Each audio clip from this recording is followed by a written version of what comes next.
Kalian tahu gak sih apa yang dimaksud dengan wilayah? Indonesia itu termasuk wilayah atau bukan ya? Wilayah dapat diartikan sebagai bagian permukaan bumi yang memiliki batas-batas dan ciri-ciri tersendiri berdasarkan lingkup pengamatan atas satu atau lebih fenomena atau kenampakan tertentu. Sedangkan pewilayahan adalah pendelineasian unit geografis berdasarkan kedekatan, kemiripan, atau intensitas hubungan fungsional antara bagian yang satu dengan bagian yang lainnya. Selanjutnya klasifikasi wilayah dibagi menjadi 4 yaitu generic region, specific region, uniform region dan nodal region.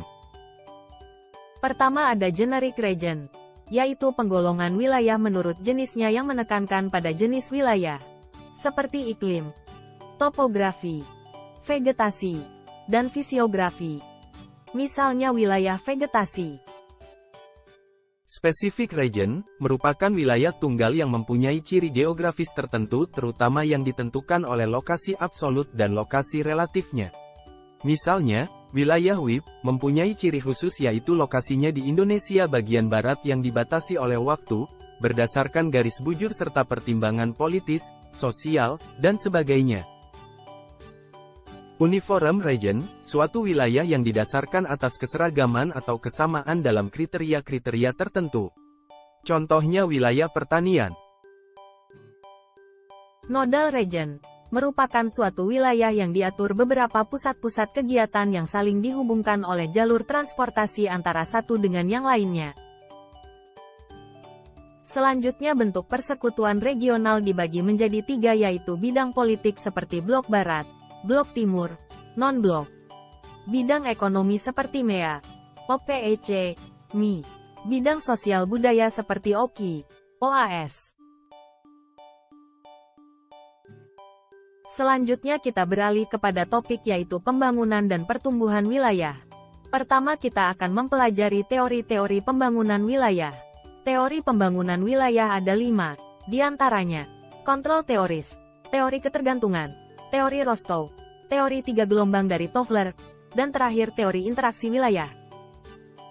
Di dalam kontrol teoris meliputi 2 teori. Pertama, teori determinisme lingkungan alam, yang beranggapan bahwa pengaruh lingkungan alam sangat kuat terhadap perkembangan masyarakat suatu wilayah atau negara. Misalnya beberapa negara yang terletak di daerah tropis akan menghadapi masalah-masalah seperti adanya temperatur yang panas dalam melemahkan energi dan aktivitas kerja masyarakat. Kedua, determinisme lingkungan kebudayaan, bahwa perbedaan suatu bangsa akan sangat berpengaruh terhadap tingkat kemajuan suatu wilayah. Selanjutnya teori ketergantungan, bahwa tidak ada daerah atau negara yang berdiri sendiri di dunia ini. Semua turut serta dalam ekonomi dunia baik secara langsung maupun tidak langsung.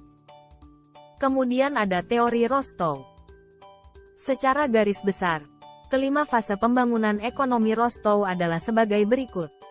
1. Masyarakat tradisional. Pada fase ini, fungsi produksi terbatas, di mana cara produksi yang digunakan masih relatif primitif, dan cara hidup masyarakat masih dipengaruhi oleh nilai-nilai yang kurang rasional dan bersifat turun-temurun. 2. Prasyarat untuk lepas landas. Pada fase ini masyarakat sudah mulai mempersiapkan diri atau dipersiapkan dari luar, untuk mencapai pertumbuhan yang mempunyai kekuatan untuk terus berkembang. 3. Lepas landas. Pada awal tahap ini terjadi perubahan yang drastis dalam masyarakat, seperti revolusi politik, terciptanya kemajuan yang pesat dalam inovasi, atau terbukanya pasar-pasar baru.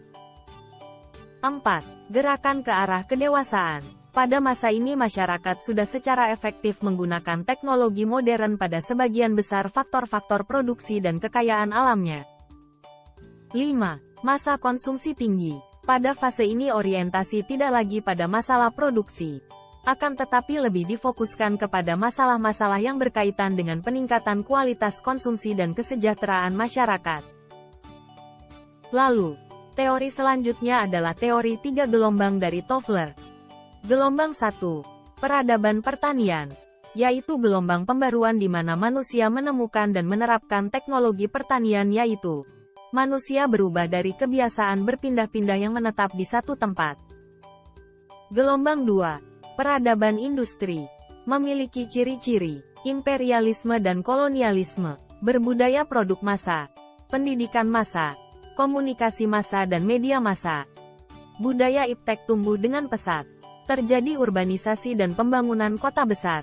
Penggunaan energi yang tidak dapat diperbaharui dan polusi yang menyebabkan kerusakan lingkungan. Gelombang 3. Peradaban informasi. Adapun suatu gejala yang sangat menonjol adalah terutama teknologi tinggi yang meliputi teknologi penerbangan dan angkasa luar, teknologi alternatif yang dapat diperbaharui, penerapan bioteknologi, dan paling mempengaruhi globalisasi, yakni teknologi informasi. Teori terakhir adalah teori interaksi wilayah. Kekuatan interaksi wilayah, salah satunya, dapat dibandingkan dengan menggunakan teori grafik. Menurut Kansky, kekuatan interaksi ditentukan dengan indeks konektivitas. Semakin banyak jaringan jalan yang menghubungkan kota-kota maka makin tinggi nilai indeks konektivitasnya. Perbandingan potensi interaksi antar wilayah dengan memanfaatkan formula yang dikemukakan Rayleigh ini dapat diterapkan jika kondisi wilayah-wilayah yang dibandingkan relatif sama, dari segi kondisi sosial ekonomi, kondisi alam, dan keadaan sarana prasarana.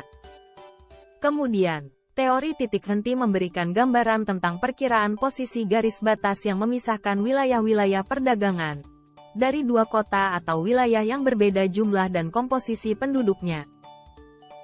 Setelah mempelajari teori pembangunan wilayah, maka materi selanjutnya kita belajar mengenai pertumbuhan wilayah. Faktor-faktor yang mempengaruhi timbulnya pusat pertumbuhan wilayah antara lain faktor fisik, faktor pengambil kebijakan, faktor ekonomi, faktor sosial, dan faktor sarana pendukung. Pertama, faktor fisik. Kondisi fisik suatu wilayah yang memenuhi syarat-syarat tertentu untuk pengembangan wilayah akan lebih cepat berkembang. Misalnya, topografi datar, ketersediaan air mencukupi, kondisi tanah stabil, terhindar dari banjir dan tanah longsor, maka wilayah tersebut akan lebih cepat berkembang. Faktor pengambil kebijakan. Kebijakan-kebijakan yang diambil haruslah menguntungkan bagi perkembangan wilayah seperti kebijakan penggunaan lahan, rencana dalam ruang wilayah, pengendalian pemanfaatan lahan, dan sebagainya. Ketiga, faktor ekonomi. Setiap wilayah memiliki kebutuhan dan potensi yang berbeda.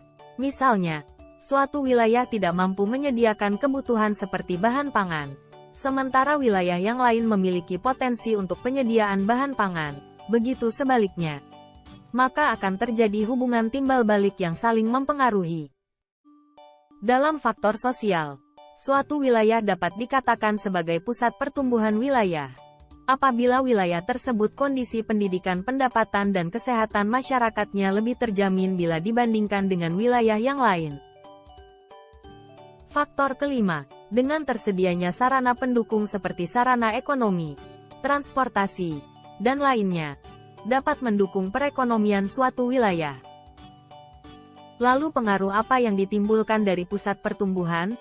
Pertama, pemusatan sumber daya manusia. Munculnya pusat pertumbuhan di suatu wilayah akan menarik tenaga kerja yang banyak. Kedua, perkembangan ekonomi. Pusat tempat para pekerja, merangsang tumbuhnya kegiatan-kegiatan ekonomi lain. Ketiga, perubahan sosial budaya. Kepadatan penduduk yang meningkat serta kemajuan komunikasi dan transportasi akan berpengaruh pada kehidupan sosial budaya penduduknya. Sekian pembahasan materi kali ini. Sampai jumpa di pembahasan selanjutnya.